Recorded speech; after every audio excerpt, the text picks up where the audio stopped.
And Mr. Kelly, 5 minutes. Thank you.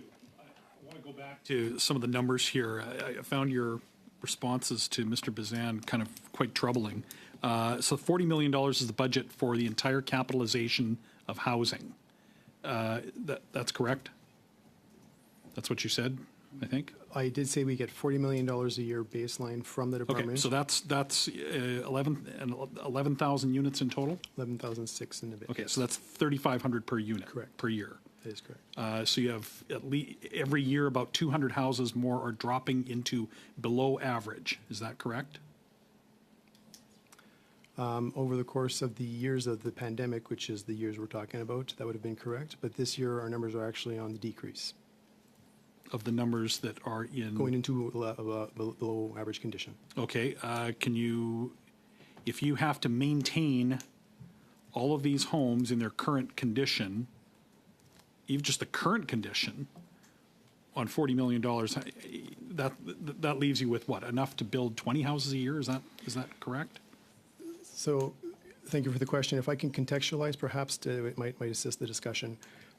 Recapitalization for us is the money we get from the department to extend the life of the assets.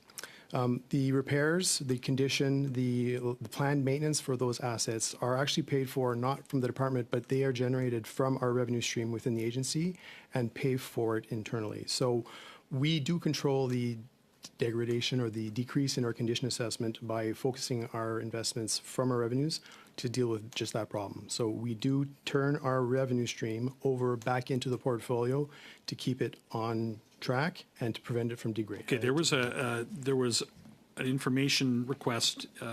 Ms. Krampneiman asked you about it. In response to that ATIP, it was a lengthy response, many dozens of pages, yet only Esquimalt and Greenwood were referenced in that ATIP. Why? Thank you for the question, Mr. Chair. I repeat, I'm not aware of the details of that particular ATIP, so I... Okay, you're aware that your department is required by law to answer questions that are put to it through access to information requests? Yes, I am. I am just simply advising that I don't have the answers. Okay, so could it possibly be that your department only knew the wait list information for those two bases, and you just simply don't even know how many are on the wait list for all the other bases?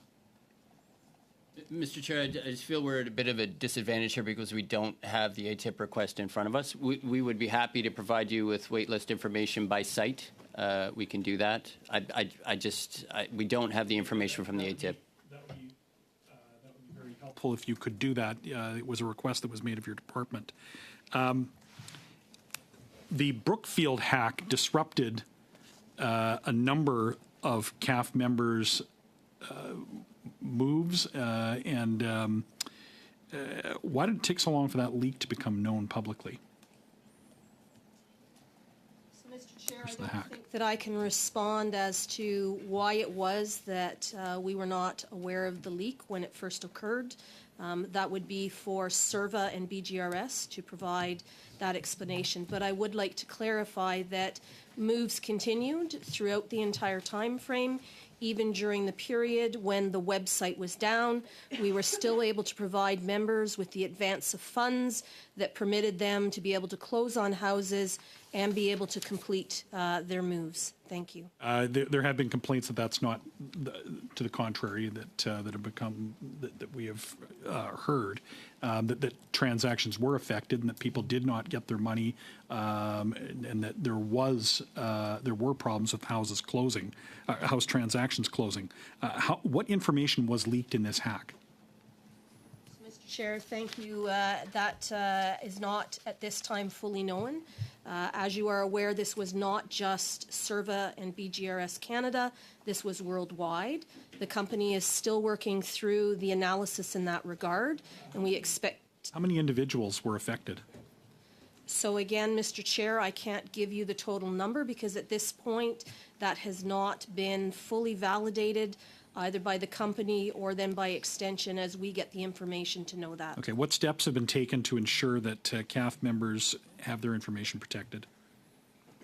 So, Mr. Chair, a number of things. The website is back up with additional protective measures. We are looking at the contracting clauses so that as we go forward, we can ensure that we have a more robust requirement contractually to provide that protection. Thank you, Mr. Kelly.